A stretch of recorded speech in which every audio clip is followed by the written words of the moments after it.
Hallelujah. आइए हम परमेश्वर के वचन में जाएंगे।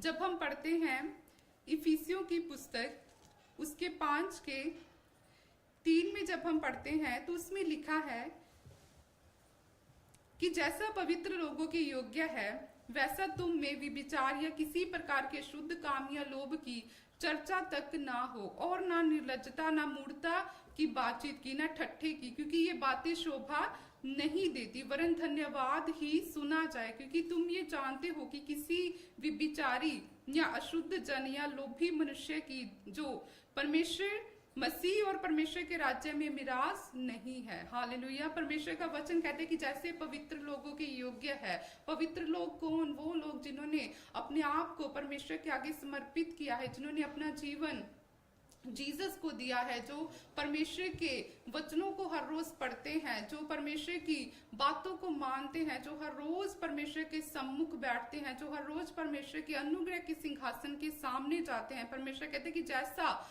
पवित्र लोगों के योग्य है वैसा तुम में विचार और किसी प्रकार के शुद्ध काम और लोभ की चर्चा तक ना हो। परमेश्वर कहते हैं कि चर्चा तक मतलब कि तुम में डिस्कशन भी ना हो, कि तुम में बातचीत भी ना हो। किस चीज की? विचार या किसी प्रकार के अशुद्ध काम की, ना लोभ की।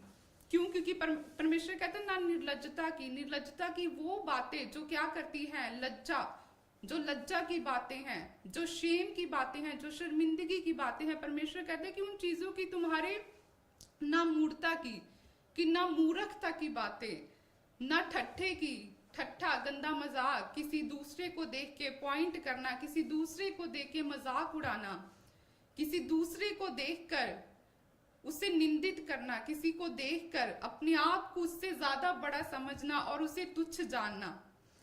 परमेश्वर कहते कि ये बातें शोभा नहीं देती, वरन धन्यवाद ही सुना जाए। क्योंकि तुम ये जानते हो कि किसी विचारी या अशुद्ध जन या लोभी मनुष्य की मसीह और परमेश्वर के राज्य में मिरास नहीं है। परमेश्वर कहता है कि ऐसे व्यक्तियों की परमेश्वर के राज्य में मिरास नहीं है। कि अगर हमारी लाइफ में ये चीजें हैं और हम अपने आप को कहते हैं कि नहीं मैं मसीह में हूं, तो हम झूठे हैं। क्योंकि परमेश्वर क्या कहता है कि तुम में इन बातों की चर्चा तक ना हो। परमेश्वर कहता है कि डिस्कशन तक ना हो, कि जब तुम अपने दोस्तों के साथ बैठो, जब तुम आपस में बैठो, जब तुम्हें लगे कि नहीं मुझे तो कोई भी मनुष्य नहीं देख रहा, परमेश्वर कहता है तब भी तुम इन बातों की चर्चा तक ना करना। क्योंकि परमेश्वर कहते हैं कि ये बातें क्या है? लज्जा की है, ये निर्लज्जता की, ये मूढ़ता की बातें हैं, ये ठट्ठे की बातें हैं। क्योंकि लिखा है कि इन्हीं बातों के कारण परमेश्वर का क्रोध आज्ञा ना मानने वालों पर भड़कता है। कि अगर हम प्रभु में होकर भी इन कामों में अपनी लाइफ को स्पेंड कर रहे हैं तो फिर हमारी लाइफ में क्या आएगी? लज्जा आएगी, शर्मिंदगी आएगी, इंसल्ट आएगी। हमें उन चीजों को फेस करना होगा जिनके बारे में हमने कभी भी सोचा नहीं होगा। बहुत बार हमारी लाइफ में प्रॉब्लम प्रभु नहीं भेजता, हम खुद अपनी गलतियों की वजह से, इन पापों में होने की वजह से क्या होता है? हमारी लाइफ में प्रॉब्लम आती है। क्यों? क्योंकि परमेश्वर का वचन जैसा लिखा है वो बातें फिर क्या होती है? पूरी होती है। क्योंकि परमेश्वर कहते हैं कि जो पवित्रताई को तुच्छ जानेगा, वो किसको तुच्छ जानता है? वो परमेश्वर को तुच्छ जानता है। क्योंकि उसका बनाने वाला क्या है? पवित्र है, वो होली है। क्योंकि जब हम देखते हैं एस्तर की लाइफ में, मरियम की लाइफ में, कि उन्होंने अपनी पवित्रताई को बना के रखा, कि मरियम ने अपनी पवित्रताई को इतना बना के रखा कि यहोवा परमेश्वर के अनुग्रह की दृष्टि मरियम के ऊपर हुई और परमेश्वर ने मरियम की गर्भ को चुना यीशु मसीह को इस धरती पर भेजने के लिए। रीजन क्या था? उसकी पवित्रताई, कि उसने अपनी लाइफ को ऐसा रखा था कि परमेश्वर को वो भाई, उसने परमेश्वर को क्या किया? प्रसन्न किया, खुश किया। और कितना बड़ा रिवार्ड परमेश्वर ने उसे दिया कि जीसस उसके द्वारा इस धरती पर आए। और वैसे ही जब हम एस्तर की लाइफ को देखते हैं कि यंग लड़की, उसके पेरेंट्स नहीं है लेकिन फिर भी यहोवा परमेश्वर का डर, उसका भय उसके अंदर था। आज पेरेंट्स साथ होने के बावजूद भी कोई डर नहीं है, ना प्रभु का ना पेरेंट्स का। सब कुछ पेरेंट्स को पता होते हुए भी देखा है कि वो साथ देते हैं। ज्यादातर मदर, उसे पता होता है कि मेरा बेटा मेरी बेटी गलत है, लेकिन फिर भी वो क्या करते हैं, उनका साथ देते। वो कभी भी उन्हें ये नहीं बोलते कि नहीं, ये जो आप आज कर रहे हो इसका रिजल्ट आने वाली लाइफ में क्या होगा। क्योंकि जो आज आपका प्रेजेंट है, याद रखिए, वही आपका फ्यूचर है। जो आप आज अपनी लाइफ के लिए बो रहे हैं, इन फ्यूचर आपने वही काटना है। अगर आपने आम का पेड़ लगाया है आज, तो फ्यूचर में आपको उसमें आम ही लगे मिलेंगे। तो वैसे ही अगर आज आप अपनी लाइफ में पाप को बो रहे हैं, तो इन फ्यूचर आपको क्या मिलेगा? जो परमेश्वर के वचन में लिखा है कि लज्जा, शर्मिंदगी, शेम, वो आपको मिलेगी। लेकिन अगर आपने अपनी लाइफ में पवित्रताई को बना के रखा है, तो फिर परमेश्वर क्या करेगा? मरियम की तरह आपको ऊंचा करेगा, एस्तर की तरह आपको रानी बनाएगा। वो एस्तर जिसने कभी ख्याल भी नहीं किया होगा कि परमेश्वर क्या मुझे चुन सकता है एक पटरानी बनाने के लिए, एक नॉर्मल सी आम घराने की लड़की, लेकिन उसके अंदर क्वालिटीज थी। तो परमेश्वर ने उसकी क्वालिटीज को देखा, उसकी होलीनेस को देखा, उसके अंदर लालच नहीं था। क्योंकि जब वो राजा के सामने गई तो बाकी लड़कियों ने जरूरत से ज्यादा मांगा, लेकिन एस्तर ने जितना ठहराया गया था उतना ही मांगा। तो राजा को उसकी ये बात पसंद आई। देखिए, एक छोटी सी बात, तभी परमेश्वर का वचन कहते हैं कि लालच करना क्या है? एक पाप है। लेकिन वो एस्तर के अंदर नहीं था, और एक छोटी सी बात के द्वारा उसने राजा को इंप्रेस किया। और देखो, वो एक आम घराने की लड़की पटरानी बनाएगी। रीजन, करेक्टर सही होने की वजह से, कि अगर हमारा करेक्टर सही है तो फिर हमें ब्लेस होने से कोई भी नहीं रोक सकता। दुनिया की कोई भी ताकत हमें ब्लेस होने से नहीं रोक सकती। लेकिन अगर हम हर रोज अपने हाथों को परमेश्वर के आगे उठाते हैं और प्रेयर के बाद हम फोन पर गलत बातें करते हैं, हम फोन पे गलत मूवीज को देखते हैं, तो फिर वो प्रेयर जो आपने की है वो एक टाइम वेस्ट है। क्योंकि आप प्रभु की प्रेजेंस में गए, परमेश्वर का अनुग्रह आपने लिया, उसकी प्रेजेंस को आपने अपने ऊपर लिया, लेकिन जैसे ही आपने फिर से उन चीजों को करना स्टार्ट किया, वो परमेश्वर की प्रेजेंस जो आपके ऊपर उतरी थी वो फिर फिनिश हो गई। क्योंकि पाप क्या करता है? परमेश्वर की प्रेजेंस से हमें डिस्कनेक्ट करता है, हमें परमेश्वर की प्रेजेंस से क्या करता है? अलग करता है। जिस तरह आदम ने किया, उसने क्या किया? परमेश्वर की आज्ञा का उल्लंघन किया, उसने सिन किया, और परमेश्वर ने जो मना किया था उसने उसी काम को किया। तो क्या हुआ? अदन के बाग से, वो अदन का बाग जहां पे परमेश्वर एवरी सिंगल डे उससे मिलने के लिए आता था, परमेश्वर ने क्या किया? वहां से उसे निकाल दिया। तो परमेश्वर की प्रेजेंस से आदम कब निकला? जब उसने क्या किया? अपनी लाइफ में पाप किया, जब उसने शैतान को अलाउ किया कि वो उसकी लाइफ में काम करे। हालेलुया। तो वैसे ही जब हम अपनी लाइफ में मसीह में होकर भी अपनी लाइफ को पाप में व्यतीत करते हैं, तो कभी भी हम परमेश्वर की प्रेजेंस में बने नहीं रहते। फिर चाहकर भी हमारा मन नहीं करेगा कि हम प्रेयर में घंटों घंटों बैठे। क्यों? क्योंकि अब क्या है? अब सिन अंदर है, अब पाप अंदर है, और पाप क्या करेगा? प्रभु की प्रेजेंस से दूर लेकर जाएगा। लेकिन जैसे ही पवित्रताई आएगी, वो आपको ऐसे धक्का देगी कि परमेश्वर की प्रेजेंस की ओर आप बढ़े। लेकिन पाप क्या करेगा? डिस्कनेक्ट करेगा, दूरी को पैदा करेगा। तभी परमेश्वर के और इंसान के बीच में दूरी कब आई? जब इस धरती के ऊपर पाप पड़ा, और तभी परमेश्वर ने फिर जीसस को इस धरती पर भेजा। और आज यीशु मसीह के द्वारा ही परमेश्वर का अनुग्रह हमारी लाइफ के ऊपर क्या होता है? उतरता है। क्योंकि जब हमने अब यीशु मसीह को ग्रहण कर लिया, तो अब हम क्या है? मसीह में नई सृष्टि है। पुरानी बातें क्या है? फिनिश हो गई, वो बीत गई। अब हमने पहले जो भी काम किए थे, जब हम मसीह को नहीं जानते थे, वो परमेश्वर ने उन्हें याद नहीं रखा। क्योंकि जैसे ही हमने जीसस को अपना उद्धारकर्ता ग्रहण किया, तो परमेश्वर ने हमारे पापों को माफ किया। तभी उसने कहा कि अब जो मसीह में है वो क्या है? नई सृष्टि है, पुरानी बातें बीत गई। आपके जो पाप थे वो कितने भी बड़े थे, वो फिनिश है। परमेश्वर ने माफ कर दिए, फॉरगिव कर दिए। अब प्रभु ख्याल तक नहीं लेके आता उन चीजों का जो आपने की थी। अब परमेश्वर ने आपको क्या बना दिया? अपने ब्लड से धोके आपको पवित्र कर दिया। तो अब परमेश्वर चाहता है कि आप क्या करें? पवित्रताई में चलते जाएं, क्योंकि पवित्रताई आपकी लाइफ में वो कर सकती है जो आप कभी भी नहीं कर सकते। अगर पवित्रताई आपकी लाइफ में है तो सच में आप वो बनेंगे जो आपने कभी सोचा भी नहीं होगा यीशु मसीह के नाम से। हालेलुया। जब हम पढ़ते हैं कुलूसियो उसके 3:5 में लिखा है, इसीलिए अपने उन अंगों को मार डालो जो पृथ्वी पर है, अर्थात विभिचार, शुद्धता, दुष्कामना और बुरी लालसा और लोभ। इन्हीं के कारण परमेश्वर का प्रकोप आज्ञा ना मानने वालों पर पड़ता है। कि अपने उन अंगों को क्या करो? मार डालो। मारना मतलब अपनी उन इच्छाओं को मारना, उस लत को मारना। कौन से अंगों को? जो क्या है? विभिचार है, अशुद्धता है, दुष्कामना, बुरी लालसा। क्या कहते हैं पौलुस कि उन्हें क्या करो? मार डालो। कि अपनी उन लालसाओं को, जो लत बार बार आपको लगती है पाप करने की, वो इच्छा जो बार बार आपके अंदर जन्म लेती है पाप करने की, उसने कहा उसे क्या करो? मार डालो। कैसे मार डालेंगे? जब आप परमेश्वर की प्रेजेंस में जाएंगे, जब आप बोलेंगे कि परमेश्वर तू क्या कर, मुझे पाप से आजाद कर, मुझे अपने जैसा बना परमेश्वर, मुझे पवित्रताई में चलने वाला बना, तो परमेश्वर क्या करेगा? आपकी हेल्प करेगा। क्योंकि वो लत है, एक आदत है।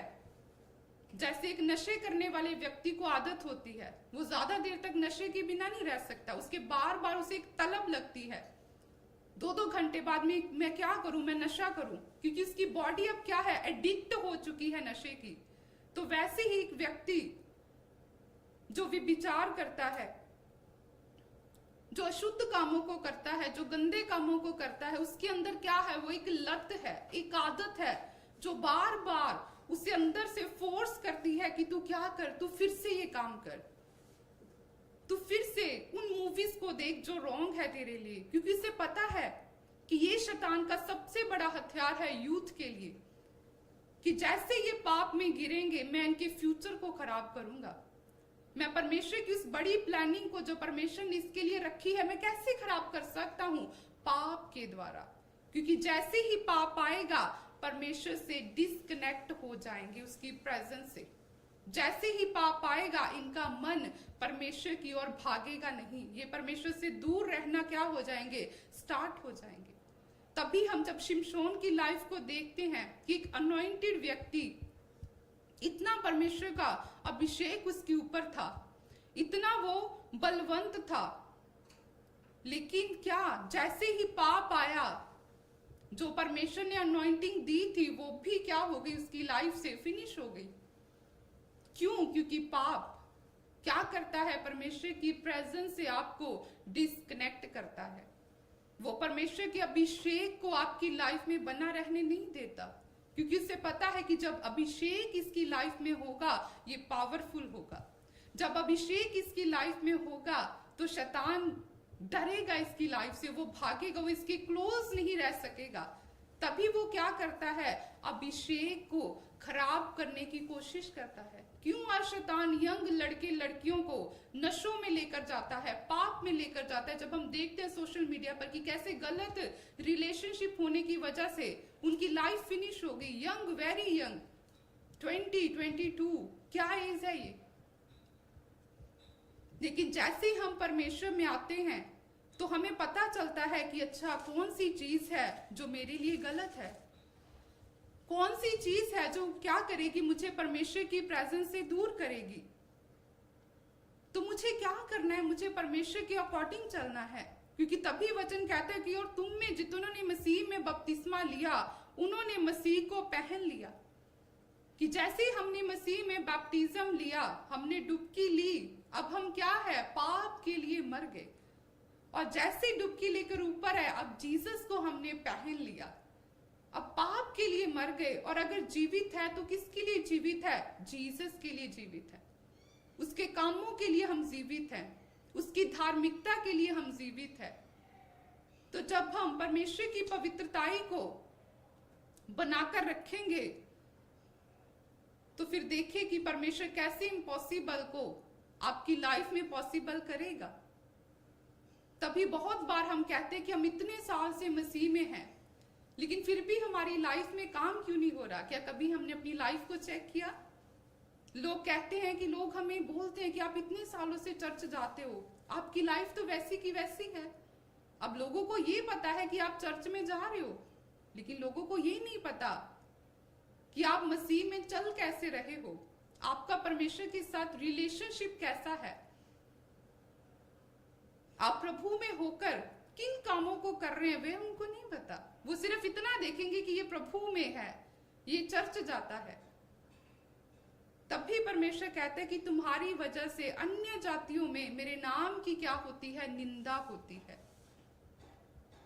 कि जब एक मसीह व्यक्ति मसीह को पहनकर भी उन कामों को करता है जो लज्जा के हैं।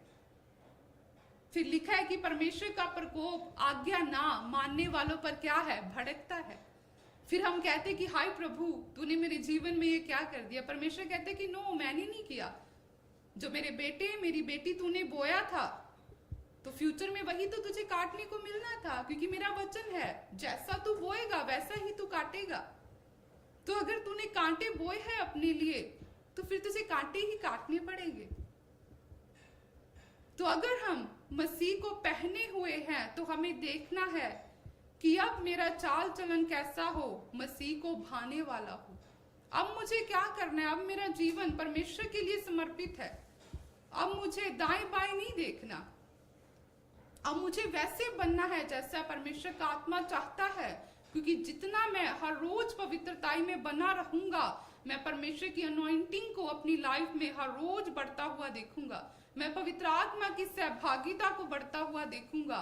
मैं अपने आप को परमेश्वर की प्रेजेंस में ज्यादा फील करूंगा। मैं देखूंगा, फिर मुझे फील होगा कि मेरे इर्द गिर्द कुछ सुपर नेचुरल है। वो कब होगा?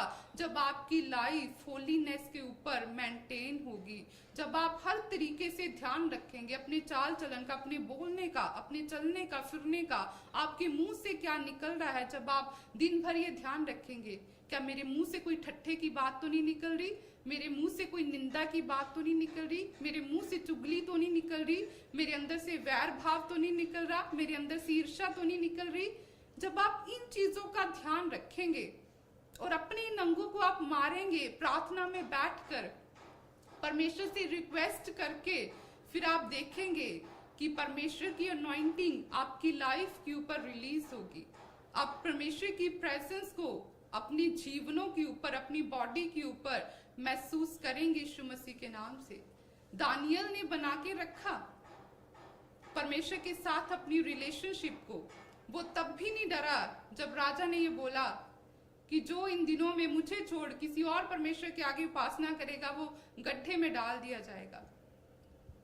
क्योंकि वो परमेश्वर के साथ बैठने वाला व्यक्ति था। उसे पता था कि मेरा परमेश्वर कौन है। वो लाल समुद्र को दो भाग करने वाला परमेश्वर है।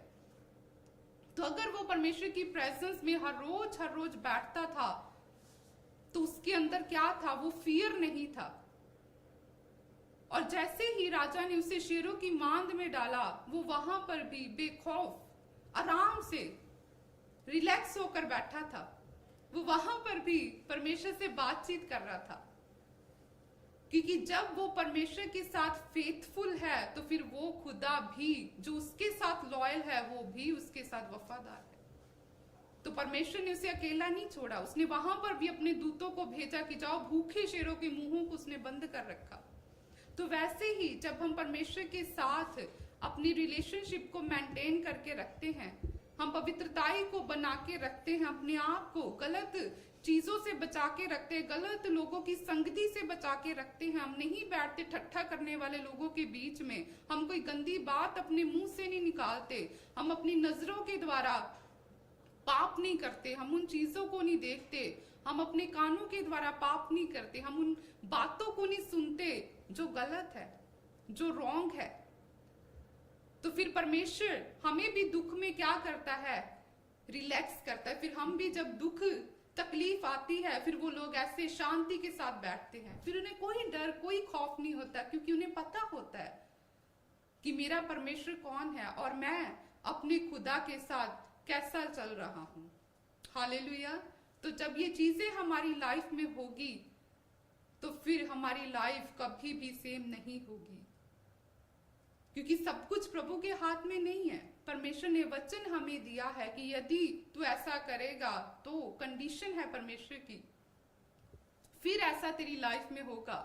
यदि तू कुछ ना करे और सारा मेरे ऊपर छोड़ दे, वो नहीं होगा। तो जब हम परमेश्वर की बातों को अपनी लाइफ में लागू करते हैं, तो फिर हम परमेश्वर की बड़ी ब्लेसिंग को अपनी लाइफ में उतरता हुआ देखते हैं यीशु मसीह के नाम में। आज जितने भी लोग इस वचन को सुन रहे हैं जो परमेश्वर के दास ने हमें दिया है, और उन्होंने स्पेशली ये बात बोली थी कि जितने भी लोग आज की इस वचन को सुनकर रिपेंट करेंगे, स्पेशली जो यूथ है, कि वो अपने आप को डिस्कनेक्ट करेंगे गलत चीजों से, स्पेशली फोन से, क्योंकि फोन शैतान इसे यूज करता है गलत चीजों के लिए, कि जब आप इसे पकड़े तो सारा दिन इसे स्क्रॉल करते रहें। ऐसे ऐसे ऐप हैं कि आप उन्हें देखें और जब देखें फिर इग्नोर नहीं करें, बस फिर देखते ही जाएं। और फिर वो क्या करे, जैसे ही आपने देखा वो अंदर एंट्री करेगा फिर, और जैसे ही एंट्री हुई फिर वो अपना काम करना शुरू करेगा। तो इसीलिए पौलुस कहता है कि अपने उन अंगों को क्या करो, मार डालो, कि अपनी इच्छाओं को जो गलत है, उन लालसा को, उस लत को क्या करो, मार डालो यीशु मसीह के नाम से, प्रेयर में बैठने के द्वारा। हालेलुया। तो आइए हम परमेश्वर की महिमा के लिए गवाही को देखेंगे। पापा जी को जैमसी की, सारी कलीसिया को जैमसी की मेरी गवाही ये है कि मेरा नाम मधु है, मैं पिंड धारीवाल ਦੀ ਰਹਿਣ ਵਾਲੀ ਹਾਂ। ਮੇਰੀ ਬੇਟੀ ਦੇ ਕੋਲ 2 ਸਾਲ ਤੋਂ ਕੋਈ ਬੱਚਾ ਨਹੀਂ ਸੀ। ਉਸ ਤੋਂ ਬਾਅਦ ਆਪਾਂ ਪਾਪਾ ਜੀ ਨੂੰ ਸਪੈਸ਼ਲ ਅਪਾਇੰਟਮੈਂਟ ਲੈ ਕੇ, ਸਪੈਸ਼ਲ ਬੀਜ ਬੋ ਕੇ ਅਪਾਇੰਟਮੈंट ਲੈ के मिले, पापा जी को प्रार्थना करवाई, मेरी बच्ची ਨੂੰ बेबी बॉय के साथ ब्लेस हुई। मैं सारी आदर महिमा प्रभु को और प्रभु के दास प्रॉफिट जी को देती हूँ। जोरदार तालियों से सब स्तुति करें, सब महिमा करें परमेश्वर की इस बड़ी गवाही के लिए।